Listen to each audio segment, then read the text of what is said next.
Ngomong soal komentar-komentar politik kan Harun Masiku ya pasti ini urusan politik. Terus kemudian soal komentar Anies mendukung itu yang dianggap sara tadi itu politik. Anda lupa kalau Anda jadi menteri ini udah harusnya nggak terlalu banyak komentar soal-soal yang begitu. Saya rasa saya juga politisi, saya politisi Gerindra. Tapi kan orang bingung melihat posisi Anda sebagai menteri perumahan kok ngurusin yang begitu-begitu lagi. Saya kampanye untuk Ridwan Kamil pada waktunya saya cuti. Kita bisa pisahkan waktunya kan, tidak mengganggu waktu kerja kita. Ya tapi komentar-komentar Anda ini kan harusnya nggak perlu lagi. Anda ngurusin aja perumahan itu daripada komentar yang menurut banyak orang membuat kegaduhan tadi. Ya, saya punya keyakinan dalam berpolitik menyampaikan yang saya yakini benar dan saya bertanggung jawab untuk itu. Jadi Anda merasa bahwa dengan posisi sebagai menteri ini bukan berarti Anda tidak bisa berkomentar soal yang terjadi di luar bidang kerja Anda ini. Menurut saya begitu. Ya, Oke. kita boleh berkomentar menurut saya dengan apa yang kita yakini benar gitu. Dan kenapa menjadi menteri kita mesti jadi berubah, jadi jaim gitu. Saya mau apa adanya aja gitu.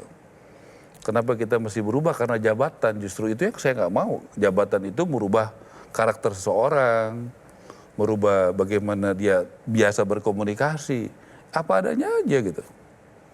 Nggak perlu sampai jadi jaim juga ya. Iya dong. Jadi saya rasa justru Bang Andi kan jadi makin terkenal, ini kan 18 tahun makin terkenal, kan nggak berubah juga, tetap humble, tetap oke, tidak sombong, ngobrol sama siapapun.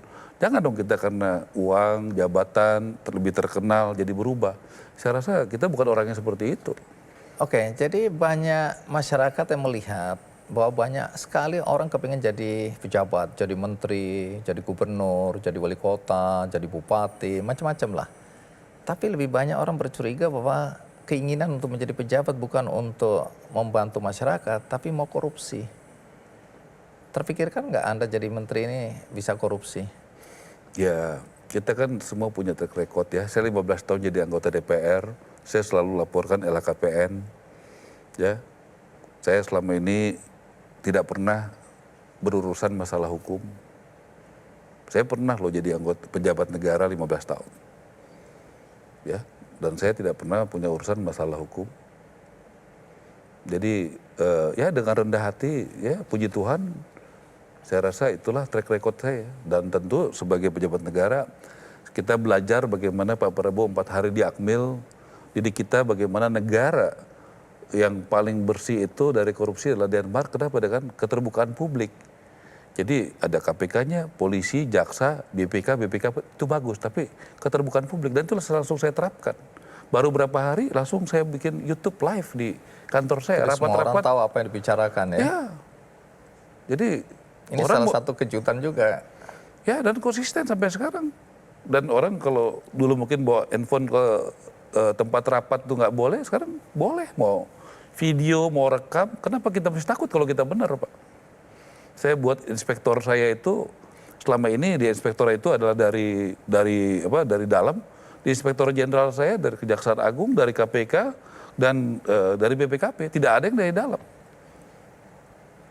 Saya rasa kita harus membangun sebagai anak buahnya Presiden Prabowo yang memang anti korupsi, mau efisiensi, keterbukaan, ya kita terbuka aja.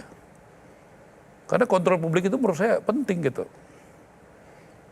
Dan itu membantu kita untuk melakukan pencegahan korupsi. Membentengi ya. Bukan membentengi, justru terbuka. Justru terbuka. Membentengi diri agar kita tidak kemudian korupsi karena kita merasa diawasi oleh masyarakat juga.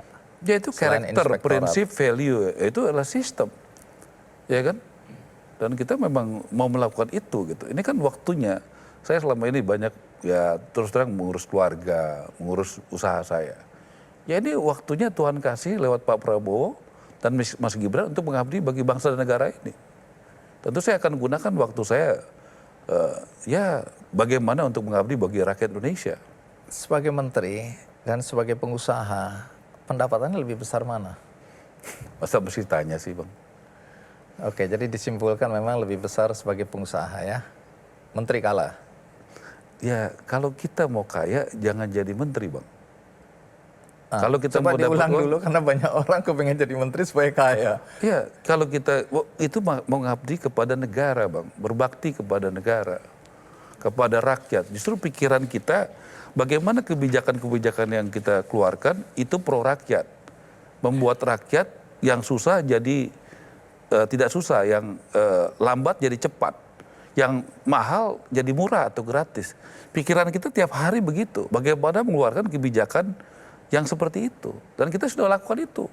Dalam waktu kemarin 2 minggu lalu ya, kita sudah dengan Mendagri dan Menteri PU atau 10 hari lalu kurang lebih mengeluarkan kebijakan supaya BPHTB yang tadinya bayar 5% itu khusus buat masyarakat berpenghasilan rendah, MBR. MBR. Ya, MBR itu Bang, biasa bayar 5%. Kita ya puji Tuhan lah, bisa membuat itu dalam waktu belum 2 bulan sehingga rakyat kecil nggak usah bayar 5% lagi.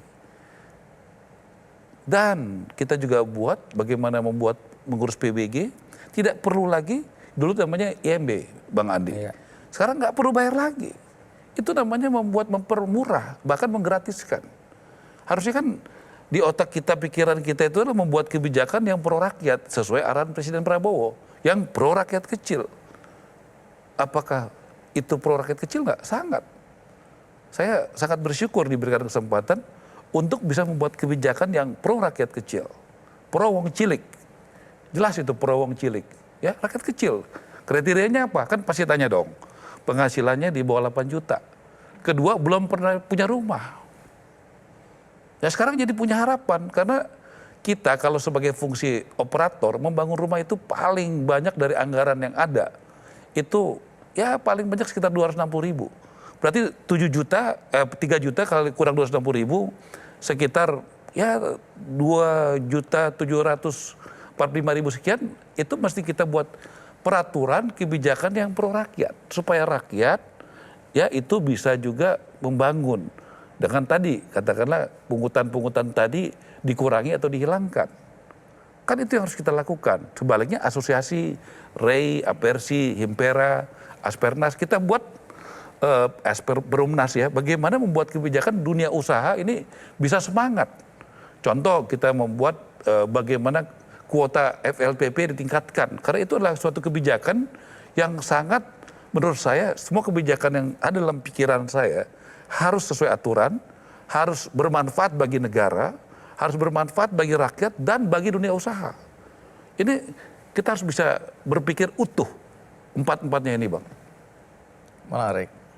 Nanti kita perdalam di urusan bagaimana orang meragukan bahwa target 3 juta itu bisa tercapai ya.